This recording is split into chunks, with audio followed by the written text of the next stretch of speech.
Good morning, sir. Good morning, sir. Morning, sir.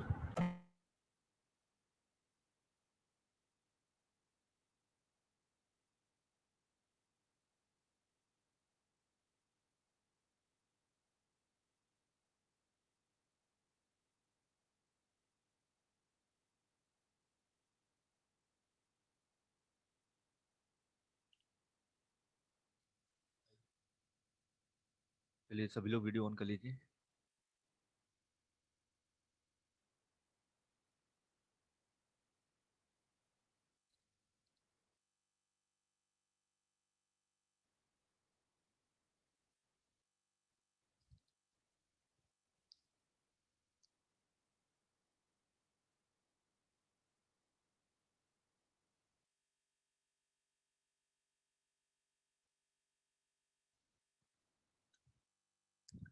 देखिए first lens, ये कौन सा लेंस है? कॉन्वेक्स।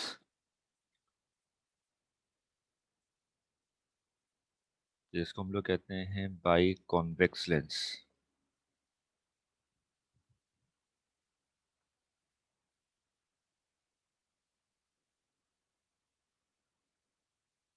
ये कौन सा लेंस है? Concave. ये भी कॉन्वेक्स है लेकिन थिक है। Convex.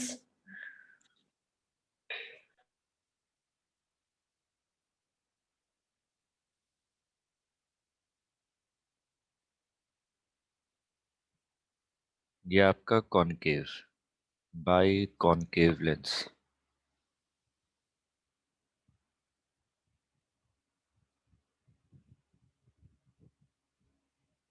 ये कौन सा लेंस है?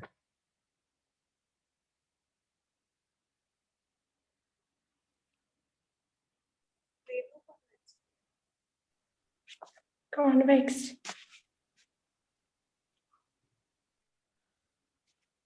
आप लोगों की आवाज नहीं आ रही है।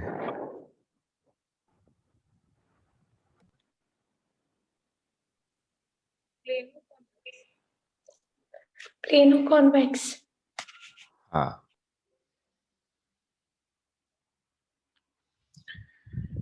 Plano convex lens.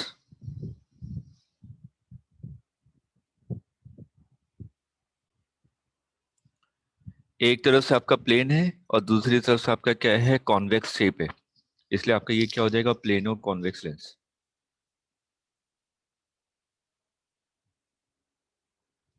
Same example यही, ये क्या हो जाएगा? Plano concave lens.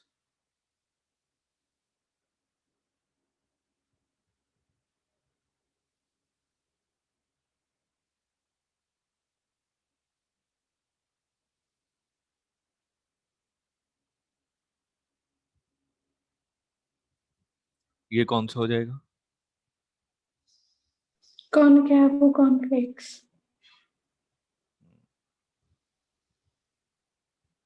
कॉन्वेक्सो concave.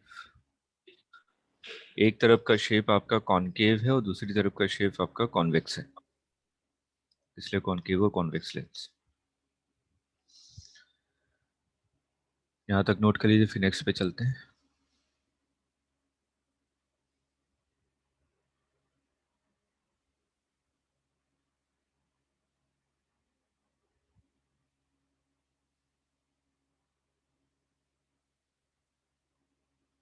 Clear है?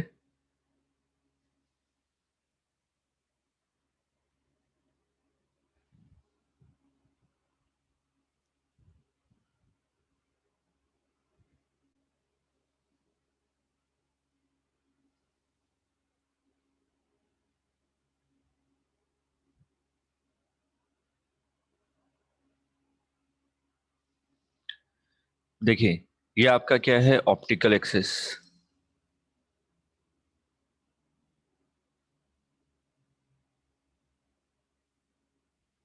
ठीक, अब अगर मैं इस वाले शेप को देखूं तो एक बड़ा सा स्फेयर बना रहा होगा, ये है ना। अगर इसको मैं लार्ज करता हूं तो एक बड़ा सा स्फेयर बन रहा होगा। तो ये बड़ा सा सर्कल ही बन रहा होगा, मान लीजिए ये बड़ा सा एक सर्कल बन रहा है, ठीक है। इस सर्कल का कोई सेंटर होगा, Yes. तो ये आपने इसको C2 नाम दे दिया। अब इसको इमेजिन कीजिए, इस वाले को, ये एक दूसरा सर्कल बन रहा होगा। इस सर्कल का रेडियस आपने कहा, मतलब कि यहाँ पे सेंटर, इसको आपने कहा C1।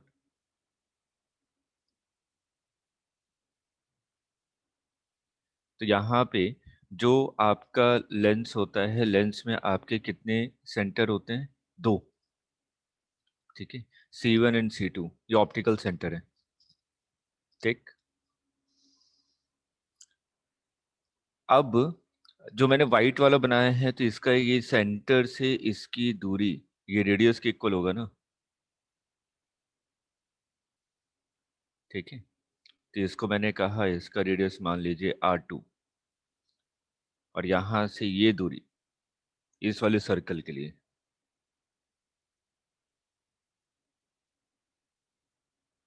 ये आपका R1। क्लियर है? तो यहाँ पे क्या है, आपके 2 रेडियस ऑफ कर्वेचर होंगे, ठीक। अब देखिए लेंस फॉर्मूला,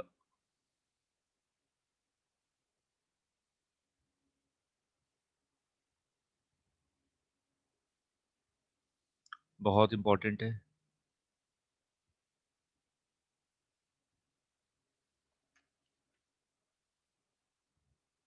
और बहुत सिंपल सा डेरिवेशन भी है, बहुत कॉम्प्लिकेटेड नहीं है। जो आपने पढ़ा है बस उसी को वैल्यू पुट करते जानी है आपको।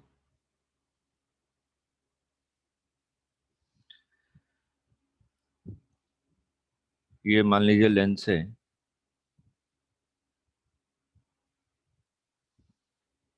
यहाँ पे ऑब्जेक्ट रखा हुआ है, तो यहाँ से रे जाएगी, लेंस से क्रॉस करेगी, और ये आपने मान लिया यहाँ पे रे चली गई, और एक रे तो स्ट्रेट गई, स्ट्रेट क्रॉस हो जाएगी। तो जहाँ पे आपके रिफ्रैक्टेड रे मीट करेंगे वहाँ पे क्या बनेगा? इमेज। तो आपने कहा यहाँ पे इमेज बनेगी। ये डिस्टेंस को आपने मान लिया u, ये डिस्टेंस आपने मान लिया v। सराउंडिंग का रिफ्रैक्टिव इंडेक्स म्यू एस और लेंस का रिफ्रैक्टिव इंडेक्स म्यू एल, ये सराउंडिंग है, ठीक है। तो हमें यहाँ पे फॉर्मूला डिराइव करना है, जो आपको पता है 1/v minus 1/u is equal to 1/f। ये होता है ना लेंस फॉर्मूला, ठीक है। हमें ये इसी को डिराइव करना है। तो यहाँ पे देखिए 2 चीजें हो रही हैं, एक बार पहले वाले सरफेस पे रिफ्रैक्शन हो रहा है, उसके बाद सेकंड वाले सरफेस से रिफ्रैक्शन हो रहा है। तो इसका मतलब पहले क्या हो रहा है, लाइट आपकी एयर टू मीडियम मूव कर रही है, और सेकंड में क्या हो रहा है, मीडियम टू एयर मूव कर रही है। स्टेप बाय स्टेप हम लोग फॉलो करेंगे। हम लोगों ने माना है कि हम लोग जो बाई कॉन्वेक्स लेंस यूज कर रहे हैं, बाई कॉन्वेक्स लेंस का मतलब क्या होता है कि R1 और R2 दोनों सेम हैं। ये बाई कॉन्वेक्स लेंस का मतलब क्या होता है, ठीक। तो हम लोग यहाँ पे जो यूज कर रहे हैं, हमने यही माना है कि R1 और R2 सेम है, ठीक है। हम लोग अलग अलग भी ले सकते हैं, उसमें कोई प्रॉब्लम नहीं है। बाई कॉन्वेक्स लेंस में बस याद रखिएगा कि अगर कहीं पे भी वर्ड यूज हो रहा है बाई कॉन्वेक्स लेंस, इसका मतलब R1 is equal to R2, ठीक है। हम लोग इसको थोड़ा सा जनरलाइज ही निकाल लेते हैं, आखिर में पुट करके देख लेंगे क्या आ रहा है। चलिए, अब ये पहला सरफेस है, ये सेकंड सरफेस है, ये फर्स्ट सरफेस। तो हम लोगों ने क्या कहा, for first surface,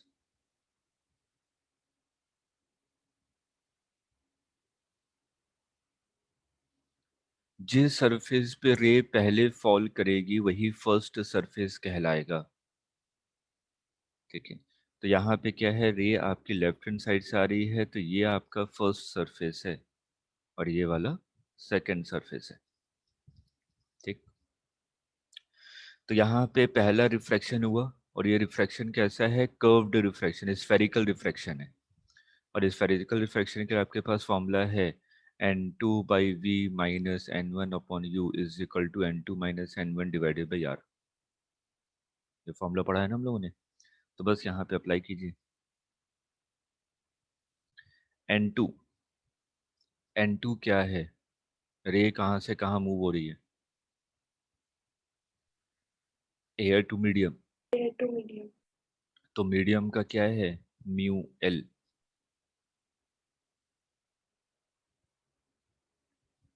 upon v. ठीक है, तो हमने इसको क्या मान लिया? V1 मान लेते हैं। ठीक है, जब एयर से मीडियम में जा रही है तो पहली इमेज कहाँ बनी मीडियम में? वो बनाई है V1। माइनस N1 कहाँ से आ रही है? एयर से, मतलब कि सराउंडिंग से। Mu s divided by you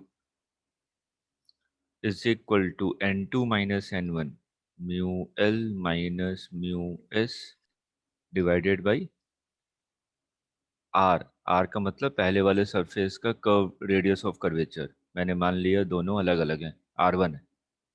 ठीक है, क्लियर है? अब हम लोग आते हैं सेकंड पे, फॉर सेकंड सरफेस।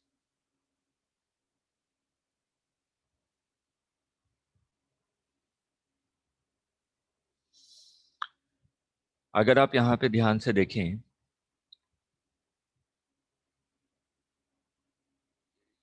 ये रे ये ऐसे आई, उसके बाद ये ऐसे रिफ्लेक्ट हुई, उसके बाद ये कुछ ऐसे चलेगी, है ना?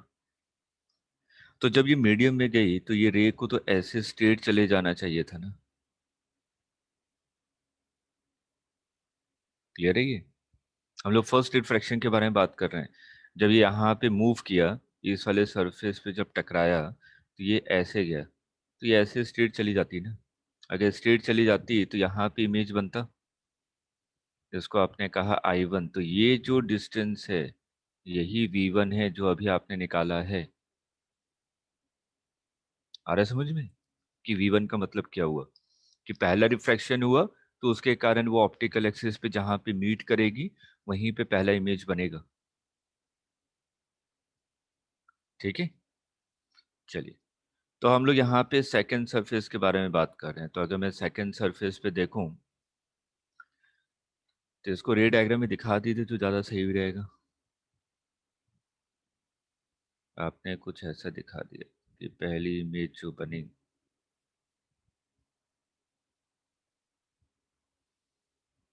I1 और ये जो डिस्टेंस है यही V1 है।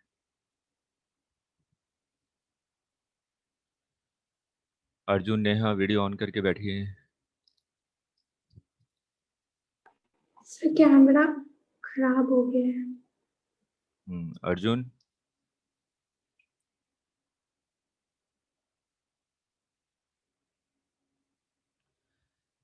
चलिए आगे हम लोग सेकंड सरफेस के बारे में बात करें। तो जो I1 है वो कैसा ट्रीट होगा? ऑब्जेक्ट की तरह ना। ठीक है, I1 एक्ट एज ऑब्जेक्ट। अब जो रे है वो कहाँ से कहाँ मूव हो रही है?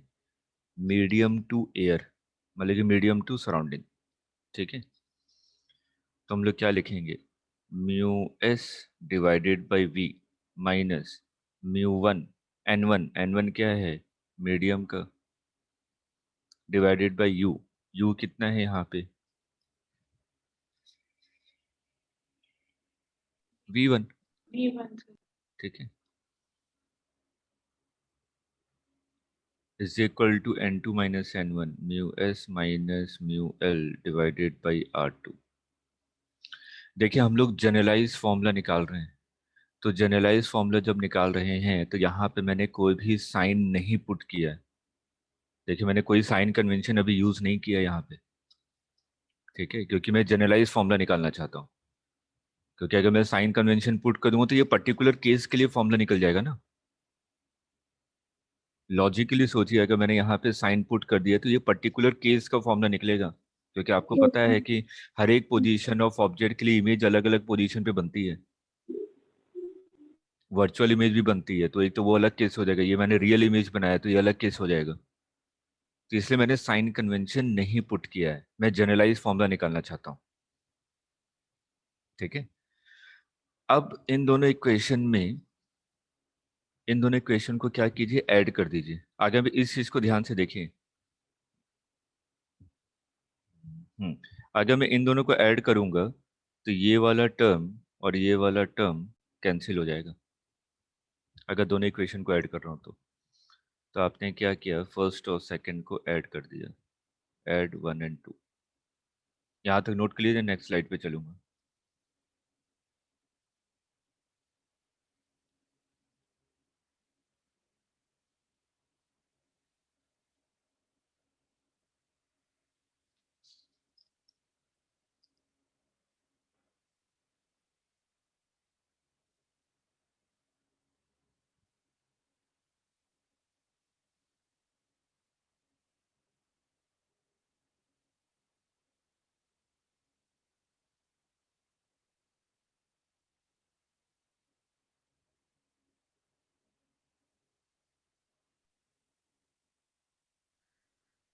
नोट कर लिया। Yes.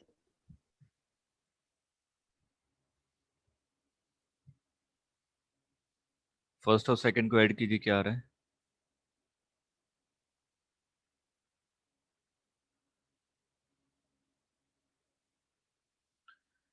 ये वाला टर्म तो कैंसिल हो जाएगा, ये वाला टर्म कैंसिल हो गया, mu s upon v, mu s upon u. ठीक है, तो देखिए ये आ रहा है आपका mu s upon v minus mu s upon u is equal to mu l minus mu s. दोनों में कॉमन ले लीजिए, अंदर बचेगा 1/r1 माइनस 1/r2। देखिए ध्यान से, एक आपका mu l minus mu S है और दूसरा वाला है mu s minus mu L. ठीक है, इसे मैंने माइनस लेके कॉमन ले लिया। अब यहाँ पे क्या कीजिए, म्यू एस से डिवाइड कर दीजिए। म्यू एस से डिवाइड करूंगा तो 1/v minus 1/u is equal to, mu s से डिवाइड किया तो ये हो जाएगा mu l divided by mu s minus 1/r1 minus 1/r2। ये है जनरलाइज फॉर्मूला, बहुत इंपॉर्टेंट है।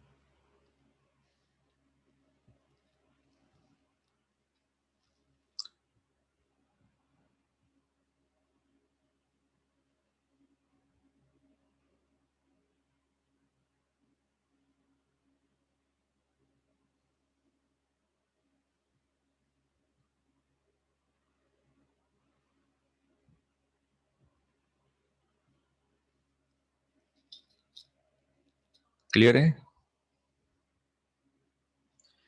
बस इसमें याद रखने वाली क्या चीज है कि आर वन उस सरफेस का रेडियस ऑफ कर्वेचर होगा जहां पे रे पहले फॉल कर रही है।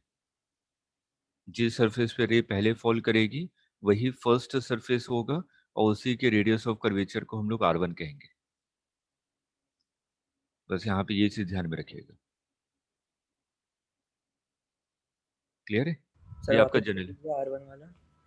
हाँ, R1 वाला मैंने ये कहा कि जैसे कि ये लेंस है, मैंने कहा इसका रेडियस ऑफ कर्वेचर, जैसे मैंने कहा 10 सेंटीमीटर ये है और इसका रेडियस ऑफ कर्वेचर 20 सेंटीमीटर है। ठीक, जब मैं क्वेश्चन सॉल्व कर रहा था तो मैंने क्या लिया, रे को ऐसे फॉल करवाया तो ये फर्स्ट सरफेस हो जाएगा अगर रे ऐसे फॉल कर रही है तो इसका मतलब R1 की वैल्यू कितनी हो जाएगी, 10 सेंटीमीटर, और R2 कितना हो जाएगा, 20 सेंटीमीटर। अगर मैंने सेम क्वेश्चन को मैंने कहा कि रे यहाँ से आ रही है राइट टू लेफ्ट, तो ये फर्स्ट सरफेस बन जाएगा और R1 क्या हो जाएगा, 20 सेंटीमीटर।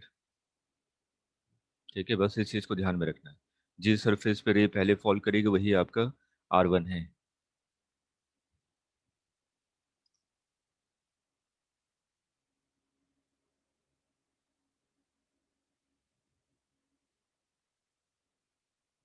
स्क्रीन विजिबल है क्या?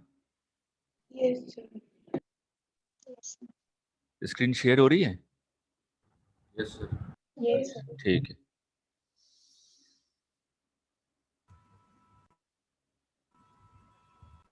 चलिए नेक्स्ट पे आते हैं। अब मेरे को यहाँ पे फोकस फाइंड आउट करना है। मेरे को बेसिक डेफिनेशन याद कीजिए। जब हम लोगों ने फोकस को डिफाइन किया था तो मैंने कहा कि जब पैरेलल पैरेक्सियल रेज जहाँ पे मीट करेंगी वहीं पे फोकस होगा। मिरर में भी हम लोग ये डिफाइन किया था हम लोगों ने। पैरेक्सियल रेज होनी चाहिए और प्रिंसिपल एक्सिस के पैरेलल होनी चाहिए। ठीक है, तो यहाँ पे भी हमने वही कहा कि पैरेलल पैरेक्सियल रेज जहाँ पे मीट करेंगी वहीं पे क्या होगा, फोकस होगा। तो हमें फाइंड करना है फोकस, कि लेंस में फोकस कहाँ पे होगा। ठीक, अगर पैरेलल रेज हैं इसका मतलब ऑब्जेक्ट कहाँ पे है, इन्फिनिटी। माइनस इन्फिनिटी पे। ठीक है ना, लेफ्ट हैंड साइड से आ रही है रे। ठीक, तो u की वैल्यू क्या है, माइनस इन्फिनिटी। कहाँ पे मीट करेंगी, फोकस पे। इसका मतलब जो इमेज होगा वो कहाँ बनेगा। सर स्लाइड नहीं दिख रही स्क्रीन पे। मैं वही तो बोल रहा था कि शेयर नहीं हो रहा है क्या। पुरानी वाली पे स्टक है।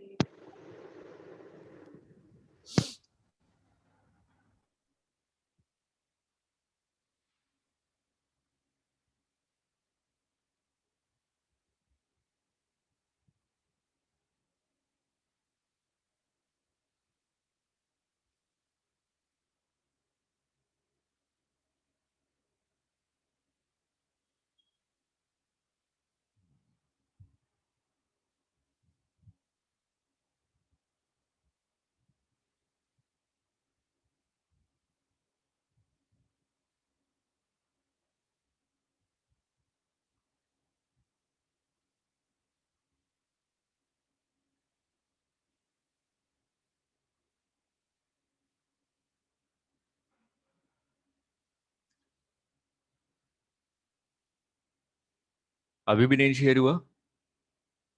नहीं सर।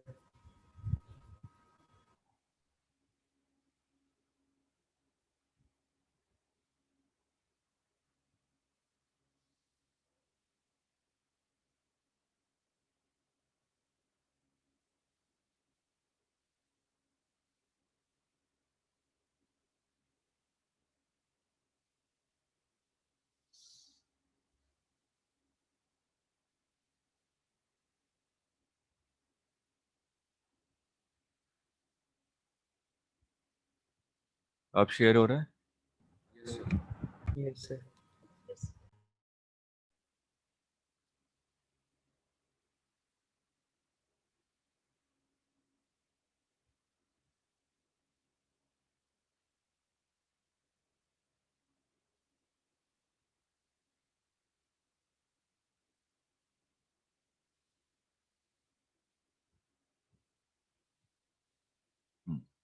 चलिए, तो देखिए जहाँ पे रे आपकी मीट करेंगे वहीं पे क्या बनेगा, इमेज। ठीक है, तो v इज इक्वल टू क्या है, एफ के इक्वल। अब ये चीज यहाँ पे पुट कर दीजिए जो अभी आपने फॉर्मूला निकाला है। तो v की जगह f हो जाएगा, तो 1/f, और 1/infinity क्या हो जाएगा, 0। तो ये वैल्यू क्या आ जाएगी, mu l divided by mu s minus 1/r1 minus 1/r2।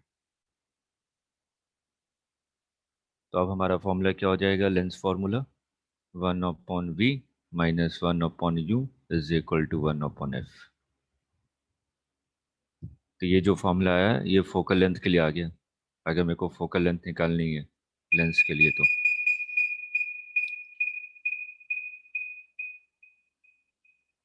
Clear है।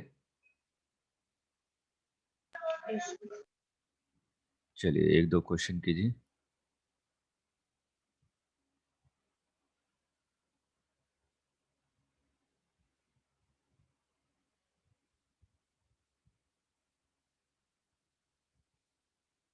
रिफ्रैक्टिव इंडेक्स 2 है और लेंस का है आपका 1.5। ये रेडियस 10 सेंटीमीटर, ये वाला रेडियस आपका 20 सेंटीमीटर। आपको क्या करना है, फोकल लेंथ फाइंड आउट करना है। Find focal length.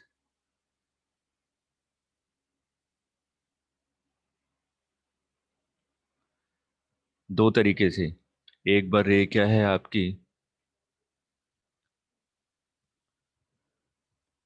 एक बार रे आपकी यहाँ से यहाँ मूव कर रही है, ठीक है। इस कंडीशन के लिए निकालेंगे कि फर्स्ट सरफेस में 20 सेंटीमीटर को मान रहा हूँ, और एक बार रे इसका सेकंड केस करेंगे कि यहाँ से आ रही है।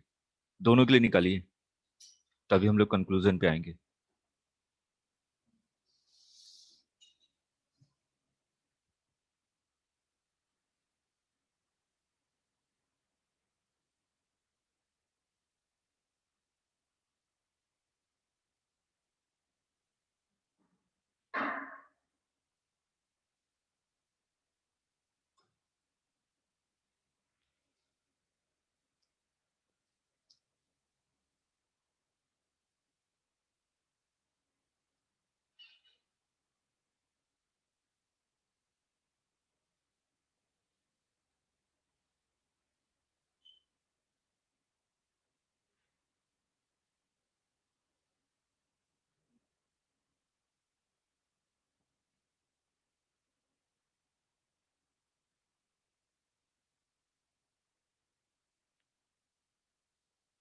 जल्दी निकालिए। तो फर्स्ट केस में -80/3। यस करेक्ट सर, है। मेरा भी सेम आ रहा है। करेक्ट है। सेकंड केस में निकालिए।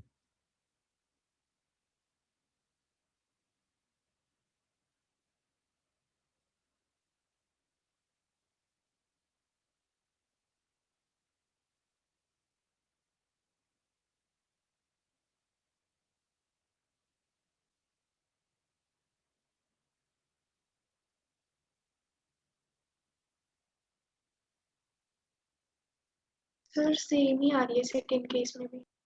यस सर, सेम आ रहा है।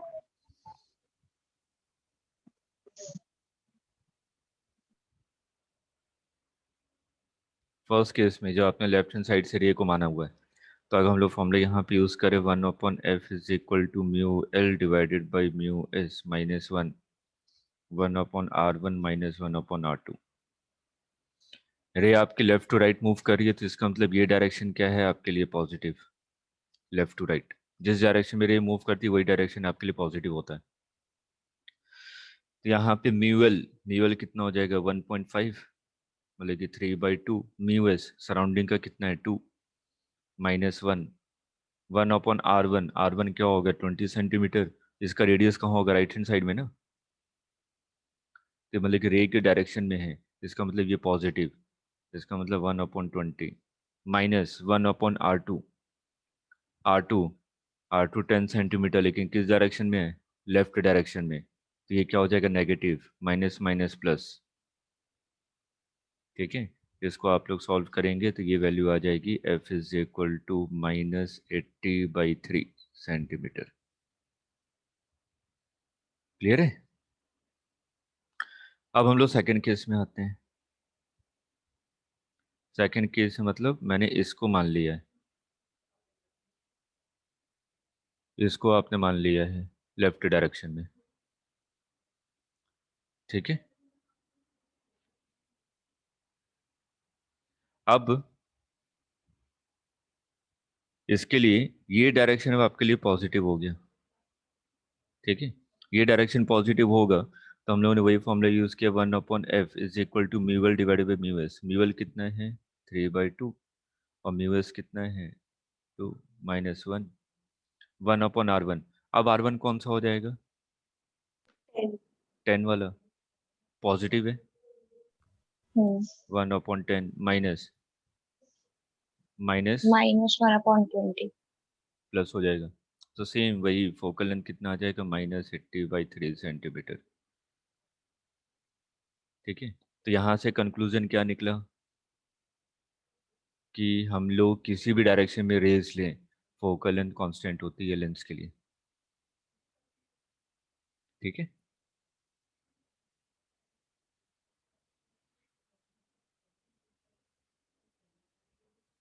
2 मिनट वेट कीजिएगा।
अच्छा, यहाँ पे देखिए, जो आपको पता होगा कि जो कॉन्वेक्स लेंस होता है वो आपका डाइवर्जिंग लेंस होता है कि कन्वर्जिंग लेंस?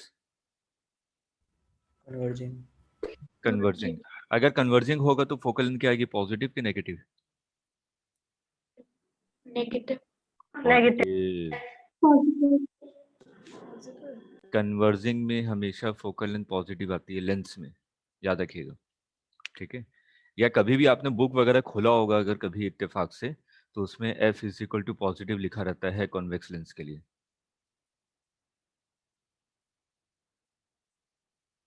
ठीक है? अरे लिखिए मत, लिखिए मत, मैं लिखने के लिए कुछ नहीं कह रहा हूँ, अभी तो मेरे को क्वेश्चन पूछना है, ठीक है? कि यहाँ पे जो फोकल लेंथ होता है वो क्या होता है, आपका पॉजिटिव होता है, बुक में लिखा रहता है बकायदा कि focal length for convex lens is positive. लेकिन यहाँ पे अभी आपने क्या देखा कि जो फोकल लेंथ है वो क्या आई, नेगेटिव आई ना, कॉन्वेक्स लेंस लिया था, कॉन्वेक्स लेंस है लेकिन फोकल लेंथ आपकी नेगेटिव आ रही है। इसका मतलब ये जो कॉन्वेक्स लेंस है वो कैसा बिहेव कर रहा है, डाइवर्जिंग लेंस की तरह। अगर फोकल लेंथ नेगेटिव आ गई, इसका मतलब ये जो लेंस है वो कैसा बिहेव कर रहा है, डाइवर्जिंग लेंस की तरह, ठीक?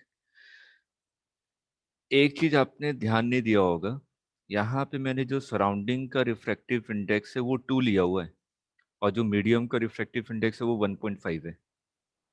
मतलब कि सराउंडिंग का रिफ्रैक्टिव इंडेक्स अगर लेंस के रिफ्रैक्टिव इंडेक्स से ज्यादा है, बिहेवियर चेंज हो जाएगा। मतलब कि अगर वो कन्वर्जिंग लेंस है तो डाइवर्जिंग की तरह बिहेव करेगा, अगर वो डाइवर्जिंग लेंस है मतलब कि कॉन्केव लेंस है तो वो कैसा बिहेव करेगा, कन्वर्जिंग लेंस की तरह। लिख लीजिए, अगर सराउंडिंग का रिफ्रैक्टिव इंडेक्स लेंस से ज्यादा है तो बिहेवियर चेंज हो जाएगा, कन्वर्जिंग लेंस डाइवर्जिंग की तरह बिहेव करेगा और डाइवर्जिंग लेंस कन्वर्जिंग की तरह बिहेव करेगा।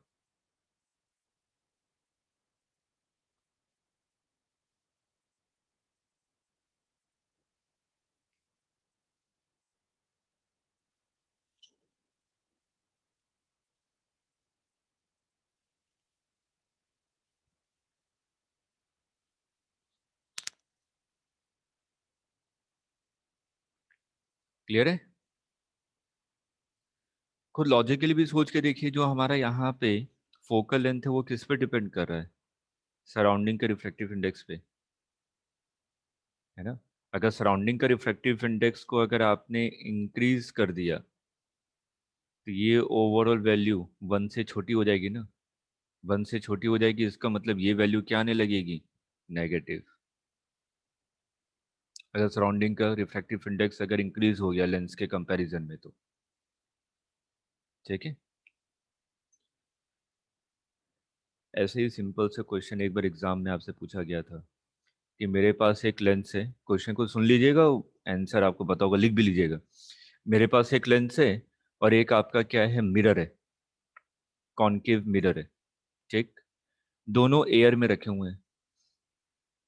अब मैंने क्या किया, इन दोनों को वाटर में डाल दिया, लेंस को भी और कॉनकेव मिरर को भी, दोनों के फोकल लेंथ चेंज हो जाएंगे, पहला ऑप्शन। मिरर का फोकल लेंथ चेंज होगा, लेंस का वही रहेगा, थर्ड ऑप्शन। मिरर का फोकल लेंथ सेम रहेगा, लेंस का चेंज हो जाएगा, fourth option. Insufficient data.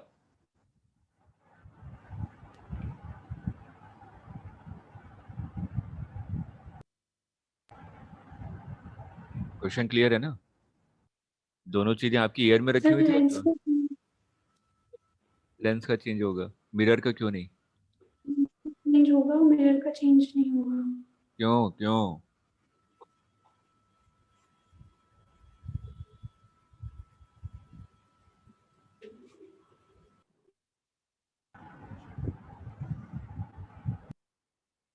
Mirror का क्यों नहीं चेंज होगा, अर्जुन? सर वही मैं सोच रहा हूँ सर, मैंने किया था एक बार ये।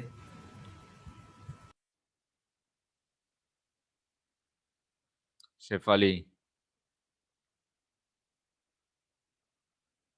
क्योंकि उसका फोकल लेंथ म्यू एस पे डिपेंड नहीं करता। क्यों?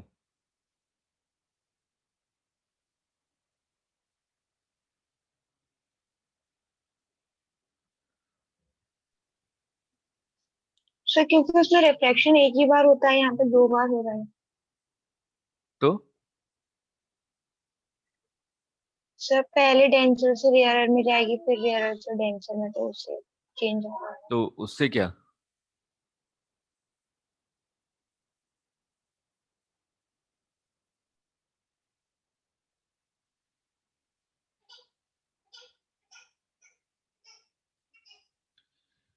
अरे लेंस और मिरर का फॉर्मूला क्या है? क्या होता है मिरर के लिए? फॉर्मूला क्या होता है focal length? 1/v plus 1/u equals to 1/f। Focal length, focal length, mirror का focal length R r by by two. 2। r/2। Sir वो कभी चेंज नहीं होगा क्योंकि इसलिए। हाँ, ये तो रेडियस पे डिपेंड करता है। f is equal to r by 2 for mirror.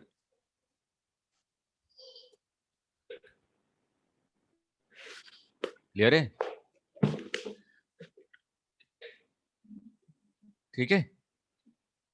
तो इसलिए जब हम लोग वाटर में सबमर्ज करेंगे तो क्या होगा, ये मिरर का तो चेंज नहीं होने वाला, क्योंकि ये तो सिंपल रेडियस ऑफ कर्वेचर पे डिपेंड करे। रेडियस ऑफ कर्वेचर तो वही है, ठीक है। लेकिन अगर हम लोग एयर से वाटर में जाएंगे तो ये जो हमारा लेंस है वो किस पे डिपेंड करता है? Refractive index of the medium, ठीक है।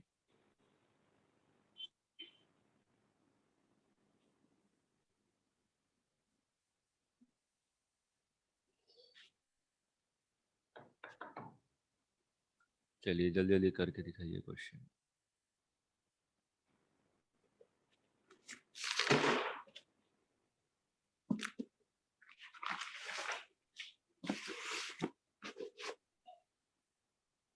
ये रेडियस है 20 सेंटीमीटर और इसका रेडियस है आपका 30 सेंटीमीटर। ये एयर है और इसका रिफ्रैक्टिव इंडेक्स 1.5 है। तो फाइंड फोकल लेंथ।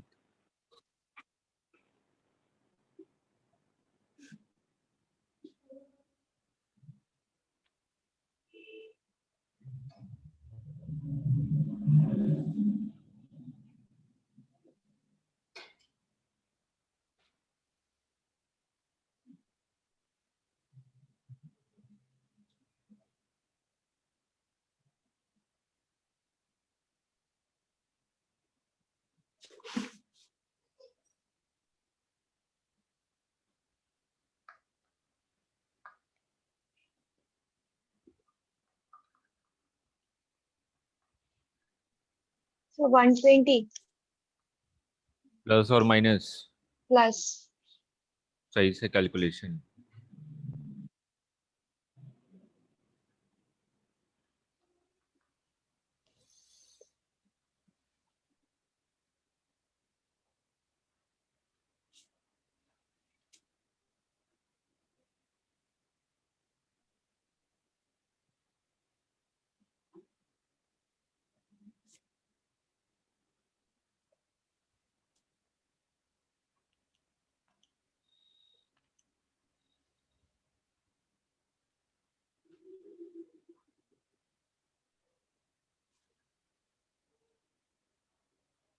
सर -120।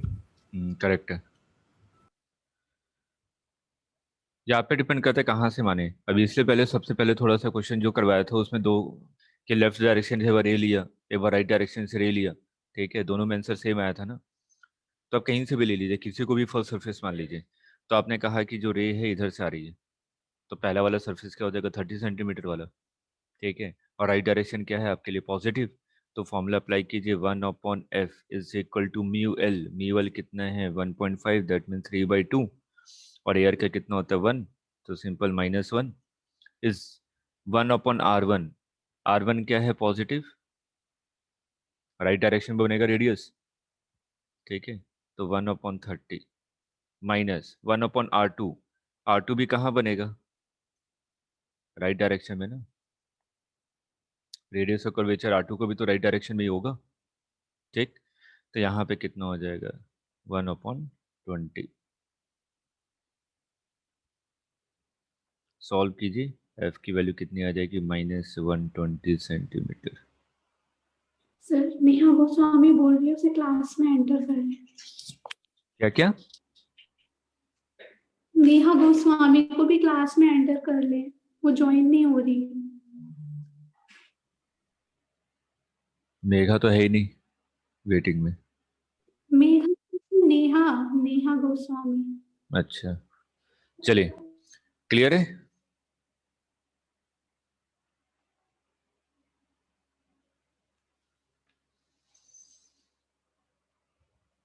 अगर u की वैल्यू, जैसे हम लोगों ने वहां पे मिरर में डिस्कस किया था, u की वैल्यू नेगेटिव है, u की वैल्यू पॉजिटिव है, v की वैल्यू नेगेटिव है, v की वैल्यू पॉजिटिव है, तो सबसे पहले बताइए, अगर u is equal to negative है तो ये कैसा होगा, वर्चुअल की real? Sir real. Real object, virtual object. v की वैल्यू नेगेटिव है तो the virtual. वर्चुअल इमेज,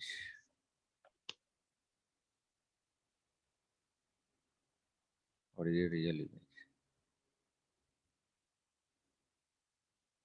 ये सब चीजें सेम हैं, बस मिरर में ये चीज आपकी रिवर्स हो जाती है। ठीक है, मैग्निफिकेशन का फॉर्मूला लेंस के लिए m is equal to h i divided by h not is equal to v upon u. Mirror में क्या होता है, माइनस v अपॉन यू।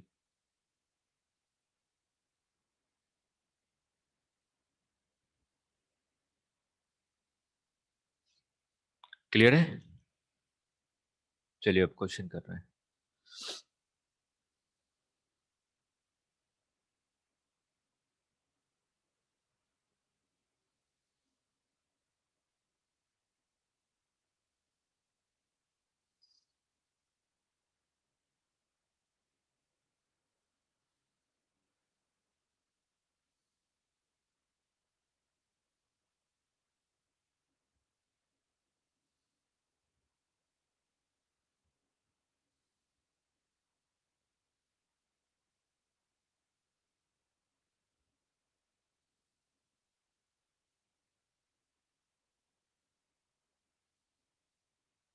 ये कैसा ऑब्जेक्ट है?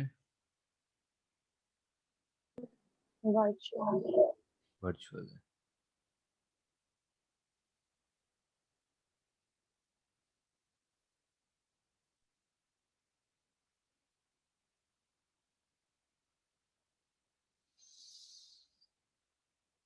Find position of image, find position of image,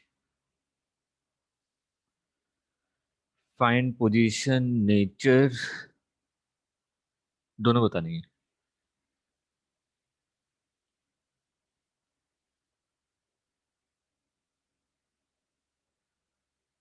sir ये हमारा object है। ये मेरे को बताने की जरूरत नहीं पड़ेगी, सिर्फ ये डायग्राम दिया हुआ है। देखो, बेसिक चीज को याद रखिए, जहाँ पे आपकी इंसिडेंट रे मीट करेंगी वहां पे ऑब्जेक्ट बनेगा। ये इंसिडेंट रे तो है।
Sir 15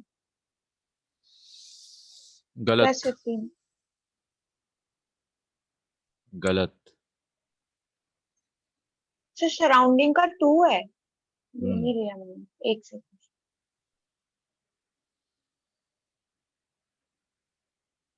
sir 120/7। गलत।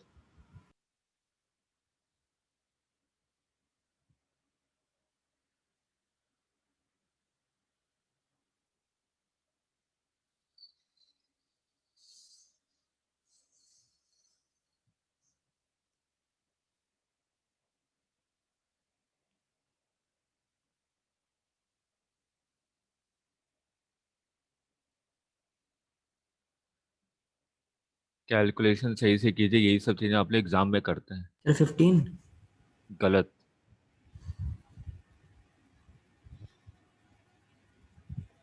अब सोचिए, यहाँ पे कैलकुलेशन गलत कर रहे हैं तो वहां पे तो एक बार पढ़ेंगे, गलत तो आया पहली बार कैलकुलेशन, दूसरी बार रिवाइज किया तब भी गलत आया, और तीसरी बार तो करेंगे नहीं रिवाइज, हैं?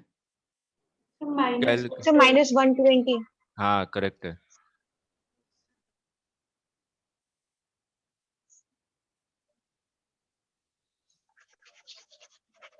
अर्जुन ध्यान से कीजिए कैलकुलेशन। 1/v। -120 और हाइट आएगी +8 -8। सही है। 1/v minus 1/u। u की वैल्यू कितनी है पहले तो ये बताइए यहाँ पे। +60। plus 60 रे के डायरेक्शन में है तो -1/60 इज इक्वल टू 1/f। तो 1/f का फॉर्मूला पता है ना, μl/μs। μl कितना है 3/2 और μs कितना है 2 -1। 1/r1 जिस सरफेस पे रे पहले फॉल करे, और वैसे भी दोनों 20-20 है तो पहले वाले पे फॉल करे 20, तो रे के डायरेक्शन में रेडियस है इसका मतलब +20, और दूसरा वाला क्या है -20, तो माइनस माइनस कितना हो जाएगा 1/20। क्लियर है? सर मैंने म्यूटू को एयर ले लिया था। क्या ले लिया था? एयर ले लिया था सर मैंने। हम्म, तो ये वैल्यू कितनी आ रही है 1/60 इधर आ गया, और ये हो जाएगा आपका 3/4 -1/4 +2 -1/40। ठीक है, तो इसको सॉल्व कीजिए तो v की वैल्यू आ जाएगी -120 centimetre. Magnification hi divided by h0 v/u। v की वैल्यू है -120 और u की वैल्यू है आपकी 60, तो -2, तो hi हो जाएगा आपका -8 सेंटीमीटर।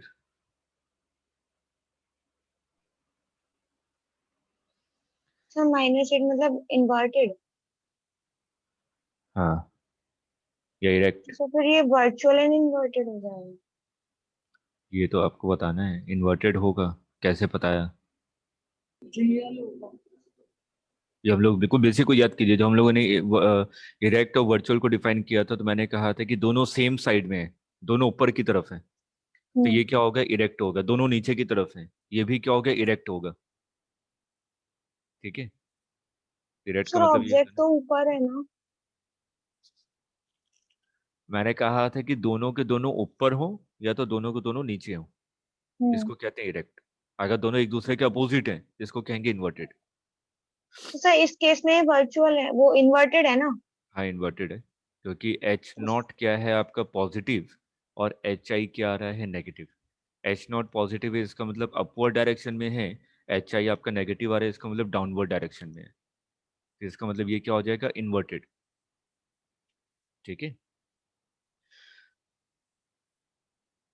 तो पोजीशन निकाल चुके हैं आप लोग, -120 सेंटीमीटर, -v आ रहा है इसका मतलब क्या होगा ये वर्चुअल इमेज, और hi की वैल्यू क्या आ रही है -8 सेंटीमीटर, ऑब्जेक्ट कितना था 4 सेंटीमीटर, इसका मतलब मैग्नीफाइड, और माइनस में है इसलिए का मतलब इन्वर्टेड।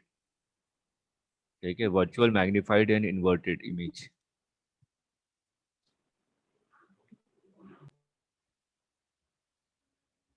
क्लियर है? चलिए सेम चीज याद कीजिए, जब हम लोग मिरर पढ़ रहे थे तो हमने बहुत सारी चीजें देखी थी। माइनस इन्फिनिटी से सेंटर ऑफ कर्वेचर की तरफ आ रहा है तो इमेज कहाँ से कहाँ मूव करेगा।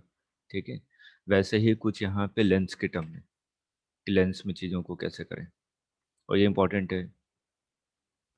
तो डायरेक्ट बता रहा हूँ, एक एक चीज़ डिराइव नहीं करवा रहा। ठीक है, खुद भी बैठ के कर सकते हैं। यह आपका लेंस है, केसेस फॉर कॉन्वेक्स लेंस।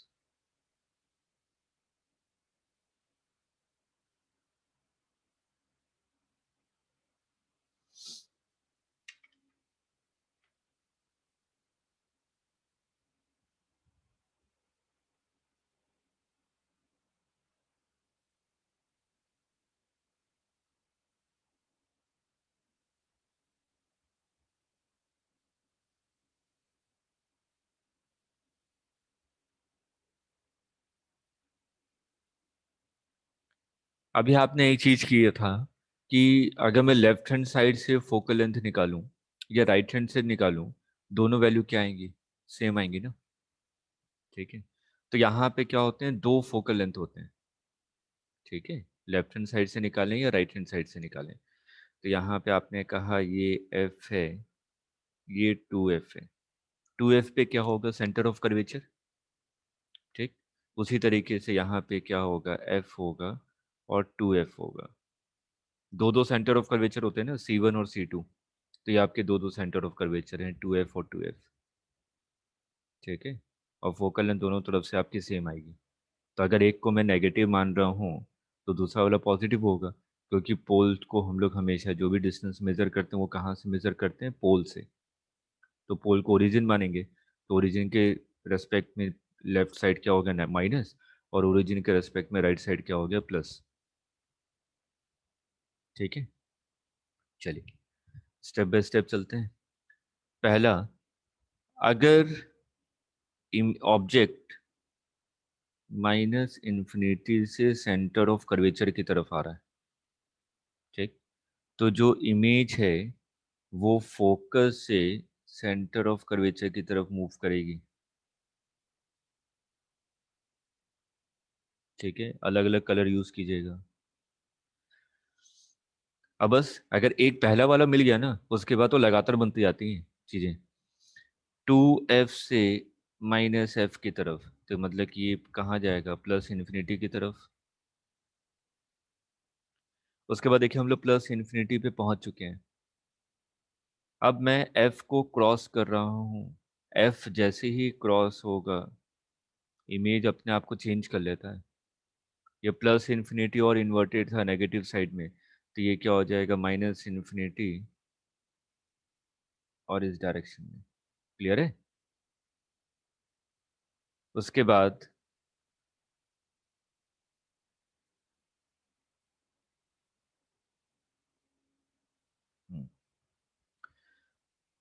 पोल से फोकस मतलब कि अब इमेजिनरी प्लस इन्फिनिटी की तरफ।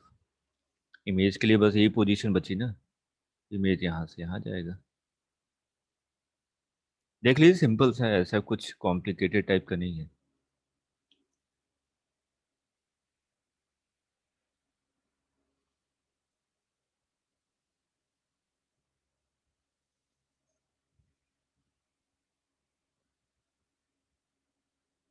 क्लियर है?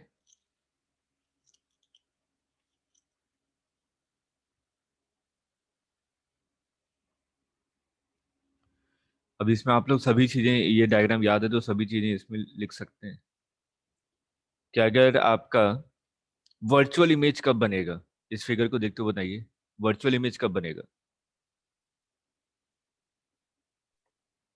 सब वाइट वाली लाइन के केस में, जब पहले कि -F से पोल पे जाएगा। Focus हाँ, और pole. पहले कि फोकस और पोल के बीच में होगा तभी हमारी वर्चुअल बनेगी, अदरवाइज हमेशा कैसे बनेगी?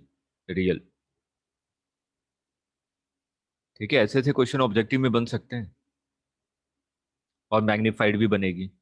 इसलिए याद कीजिए, अगर थोड़ा बहुत अगर आपको ऑप्टिकल इंस्ट्रूमेंट का याद आ रहा है तो हम लोग माइक्रोस्कोप यूज करते हैं, तो माइक्रोस्कोप में जो आपकी इमेज बनती है वो कैसी बनती है, जैसे ग्लास जो हम लोग यूज़ करते हैं, सिंपल जो घर में होती है ग्लास, जो इसको हम लोग मैग्नीफाइड ग्लास कहते हैं, ठीक है, वो यही लेंस ही होता है। तो हम लोग क्या करते हैं, ऑब्जेक्ट के बहुत पास लेके जाते हैं, ठीक है, तो वो इनलार्ज नजर आती है हमें, वर्चुअल नजर सामने ही नजर आता है ना मेरे को तो, ठीक है। और एक्चुअल में अगर रियल बनती तो मेरे को पीछे नजर आना चाहिए था, लेकिन मेरे को सामने नजर आता है, ठीक। तो वो आपका कैसा होता है, हम लोग बहुत पास ले जाते हैं ऑब्जेक्ट के, देखा है ना मैग्नीफाइड ग्लास, अगर कोई चीज लिखी हुई है तो हम लोग उसके बहुत पास लेके जाते हैं, उसको मैग्नीफाइड करते हैं। बहुत पास लेके जा रहे हैं इसका मतलब मैं जो ऑब्जेक्ट है उसको फोकस और पोल के बीच में लेकर आता हूँ, और जैसे ही पोल और फोकस के बीच में लेकर आता हूँ वो इमेज कैसी बना देता है, मैग्नीफाइड बना देता है, एनलार्ज, जो मेरे को साफ साफ नजर आता है। बेस्ट एग्जांपल है समझने का, क्लियर है। और इन्वर्टेड नहीं बनती है, जो अल्फाबेट्स लिखे हैं वही अल्फाबेट्स आपको नजर आते हैं, डायरेक्ट इमेज बनता है आपका और मैग्नीफाइड बनता है।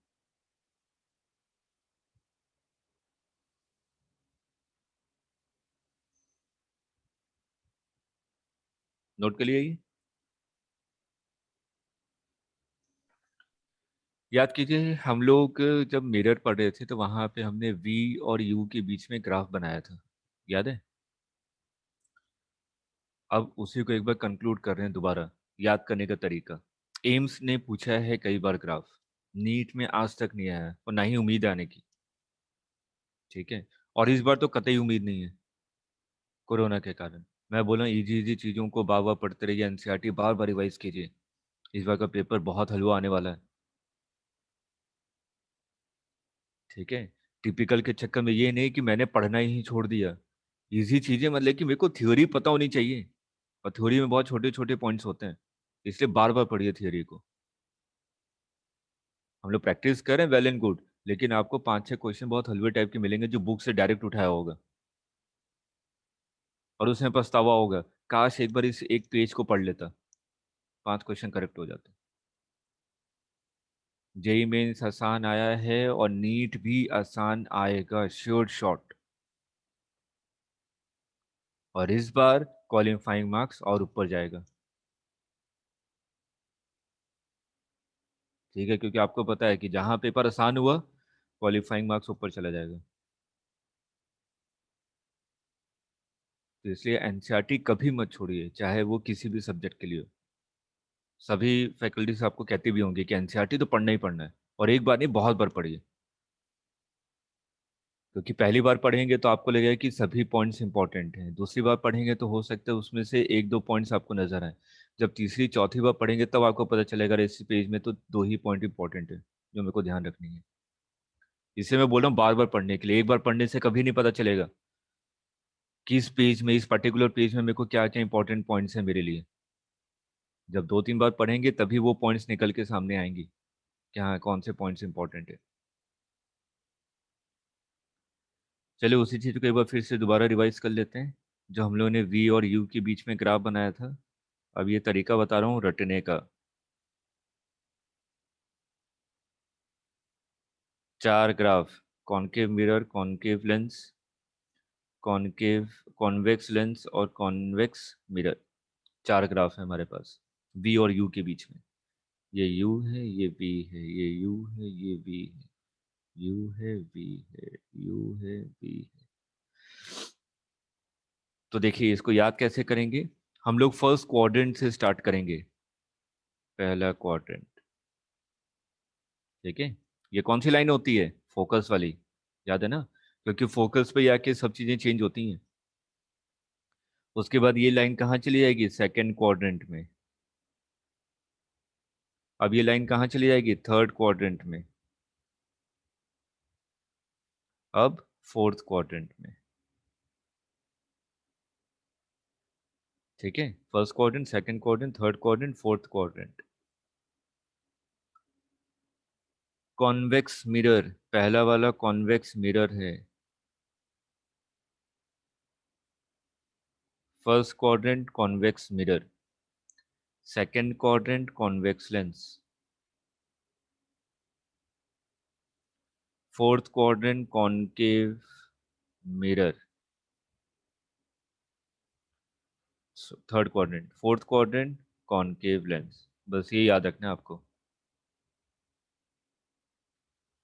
कॉन्वेक्स मिरर फिर लेंस, फिर कॉनकेव मिरर फिर लेंस, ठीक है। और देखिए ग्राफ बिल्कुल सिंपल सा था, यही जाता है ना ग्राफ।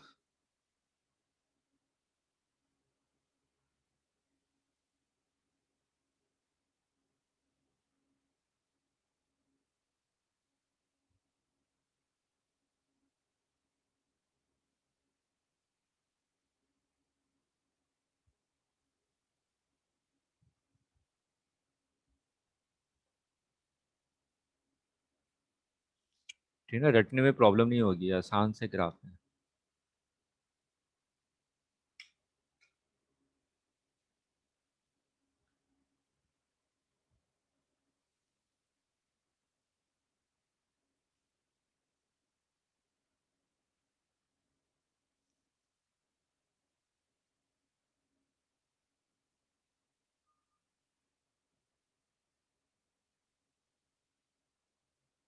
क्लियर है, नोट कर लीजिए, फिर नेक्स्ट पे आते हैं।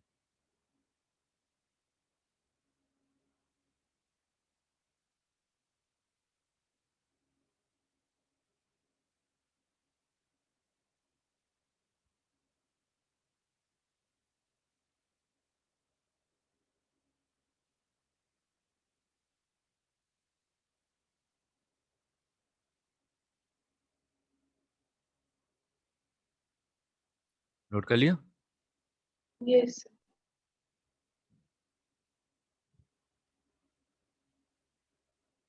देखिए पावर ऑफ लेंस,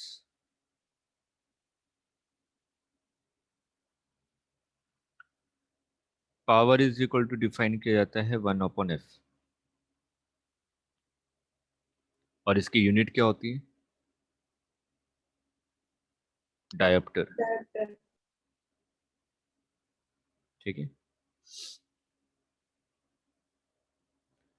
हम लोग जो f पुट करेंगे विद साइन पुट करेंगे।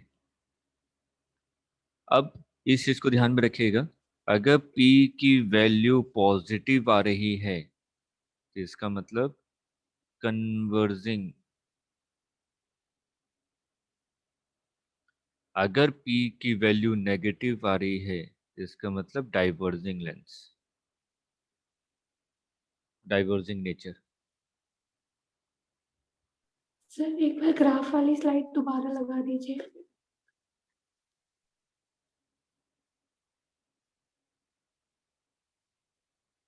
हो गया। अब अगर हम लोग मिरर के बारे में बात करें, power of mirror,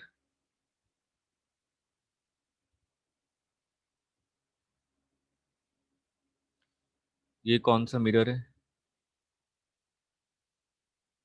the concave. concave, इसके लिए फोकल लेंथ नेगेटिव, negative, ठीक है। तो यहाँ पे इसका नेचर कैसा है, डाइवर्जिंग या कन्वर्जिंग, कन्वर्जिंग। कन्वर्जिंग नेचर है ना, जो भी पैरेलल रेज आ रही हैं आपकी उसको कन्वर्ज कर रहा है एक पॉइंट पे, मतलब कि फोकस पे, ठीक है। तो ये कन्वर्जिंग नेचर है। और अभी मैंने बताया कि कन्वर्जिंग नेचर का मतलब क्या हुआ, पावर क्या होनी चाहिए, पॉजिटिव, ठीक है। पावर आपकी पॉजिटिव होनी चाहिए, लेकिन आपको पता है P इज इक्वल टू क्या होता है, 1/f, लेकिन कॉनकेव मिरर के लिए f की वैल्यू क्या होती है, नेगेटिव। अगर f की वैल्यू नेगेटिव होगी तो पावर क्या आ जाएगा, नेगेटिव। अगर पावर नेगेटिव आ गया तो इसका नेचर कैसा हो जाएगा, डाइवर्जिंग, लेकिन इसका नेचर कैसा है, कन्वर्जिंग। इसलिए हम मिरर के लिए जब पावर डिफाइन करते हैं तो P is equal to -1/f लिखते हैं।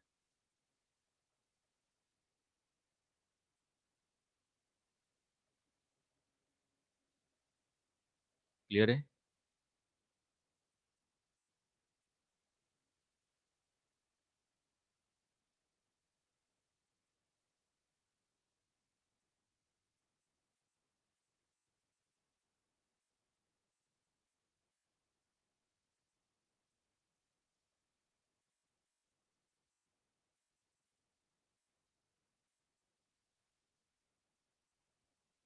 मिरर के लिए याद रखिएगा -1/f और लेंस के लिए सिंपल 1/f।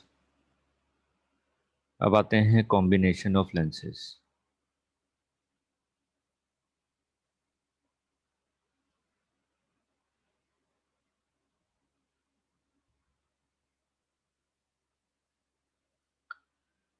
जैसे कि मैंने कहा कि एक लेंस ये है आपका और एक लेंस ये है, इसकी पावर P1 है, इसकी पावर P2 है, इसका फोकल लेंथ f1 है, इसका फोकल लेंथ f2 है। अब लॉजिकली सोच के बताइए कि मैं लेंस को कंबाइन क्यों करूंगा? इसके पीछे कुछ कारण होना चाहिए ना। increase the एक power. फोकल लेंथ लाने के लिए। हाँ, पावर को इंक्रीज करने के लिए, ठीक है, यही मेरा मेन मोटिव होगा। सिर्फ तो इसका पावर को उसकी थिकनेस बढ़ाकर नहीं कर सकते?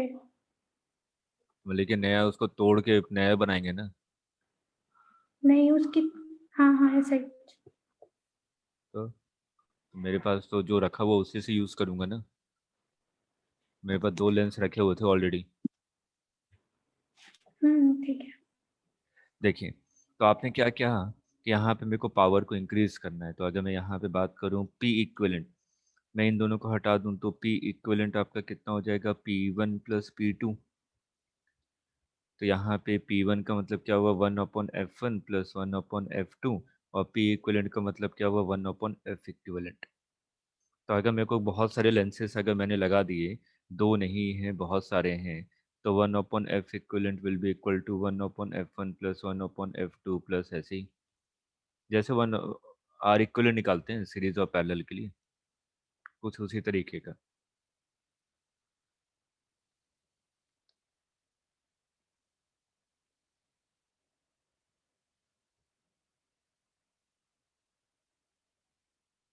क्लियर है ये फॉर्मूला कब वैलिड है? जब आपके लेंस आपस में चिपके हुए हों, भले कि उन दोनों के बीच में कोई डिस्टेंस ना हो। इस चीज को ध्यान में रखिएगा।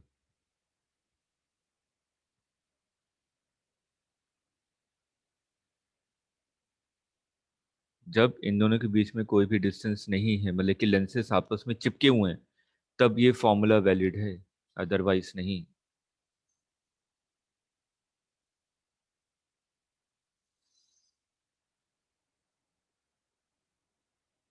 क्लियर है?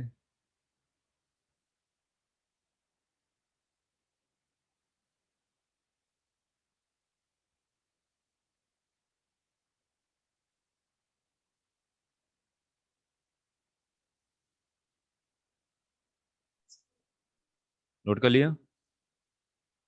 Yes.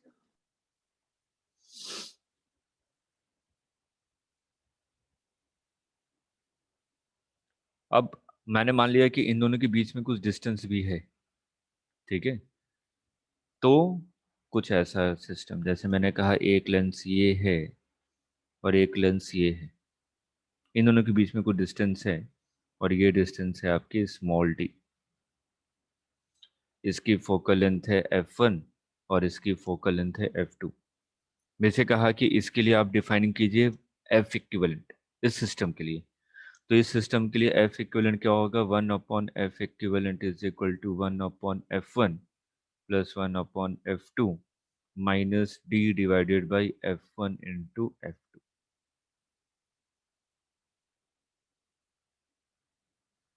इसका डेरिवेशन ऐसे इंपॉर्टेंट नहीं है, थोड़ा मैथमेटिकल रिलेशन ज़्यादा आ जाता है इसमें, ठीक है। सही, तो फिर 2 होंगे तभी इसको लगा सकते हैं, 2 से ज्यादा होगा हाँ, तो। 2 के लिए इसको जनरलाइज नहीं कर सकते हम लोग, ठीक है। अब यहाँ पे फॉर्मूला अप्लाई करते समय, चलिए ये एफ इक्विवेलेंट जब इन दोनों के बीच में सेपरेशन है तब तो ठीक है। लेकिन अगर मैंने कहा कि 3-4 लेंसेस आपस में चिपके हुए हैं, जैसे कि एग्जांपल ले लूँ, एक ऐसा सिस्टम है, फिर ऐसा सिस्टम है, यहाँ पे कितने लेंस हैं? 3. 3। 3 है ना। ये मैंने कहा f1, f2, f3, इसका refractive index n1, n2, N3। ठीक है, अब यहाँ पे हम लोग, जो आपको पता है कि मैं इंडिविजुअल फोकल लेंथ अगर निकालूं, तो जो इंडिविजुअल फोकल लेंथ है वो किस पे डिपेंड करता है? सराउंडिंग के रिफ्रैक्टिव इंडेक्स पे।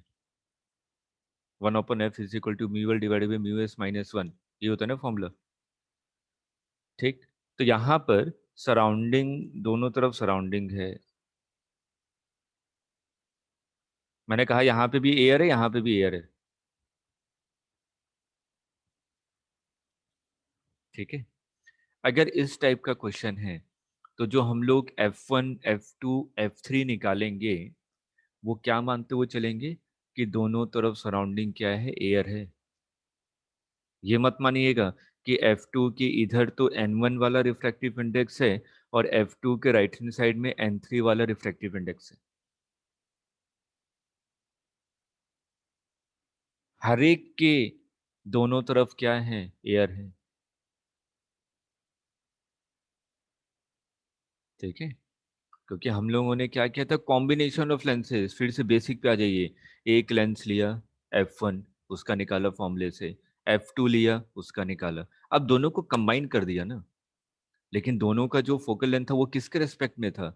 सेम सराउंडिंग के रेस्पेक्ट में था। ठीक है, तो जो आप लोगों के पास मॉड्यूल वगैरह है उसमें एक क्वेश्चन है जहां पे थोड़ा सा फॉर्मूला चेंज हो जाता है। वो जो पूछेगा उसी को बताऊंगा मैं, कि वहां पे लेफ्ट हैंड साइड में मीडियम कुछ और है और राइट हैंड साइड में मीडियम कुछ और है। एक ही क्वेश्चन है वो। ठीक है, वैसे ही इसमें फॉर्मूला आपको समझ में आ गया ना कि F1 क्या है, उसके दोनों तरफ भी मीडियम सेम है, F2 क्या है, उसके दोनों तरफ भी मीडियम सेम है, और F3 क्या है, उसके दोनों तरफ भी मीडियम सेम है। इन तीनों को आपने कंबाइन कर दिया। ठीक है, उसके बाद आपने F इक्विवेलेंट निकाला। ठीक, तो मेरे ख्याल से आज यहीं तक। कल इसी कॉम्बिनेशन पे 4-5 न्यूमेरिकल करेंगे। अब ज़्यादा टाइम नहीं है इसमें, मेरे ख्याल से एक, कल नहीं, अब मंडे को, कल हम लोग मॉडर्न फिजिक्स करेंगे। ठीक है, तो कल की क्लास 9:30 पे रख सकते हैं, 9:30 to 11:30। 2 घंटे बैठ Yes, जाएंगे ना? yes sir. ऐसा नहीं कि सर में हेडक होने लगे, फिर दोपहर के बाद हिम्मत ही ना हो पढ़ने की। चलिए 9:30 पे, बीच में 5 या 10 मिनट का ब्रेक दे दूंगा। ठीक है, चलिए मॉडर्न फिजिक्स बिल्कुल स्टार्टिंग से स्टार्ट करेंगे कल। Thank you. Sir. Okay, Thank welcome you sir. Welcome welcome.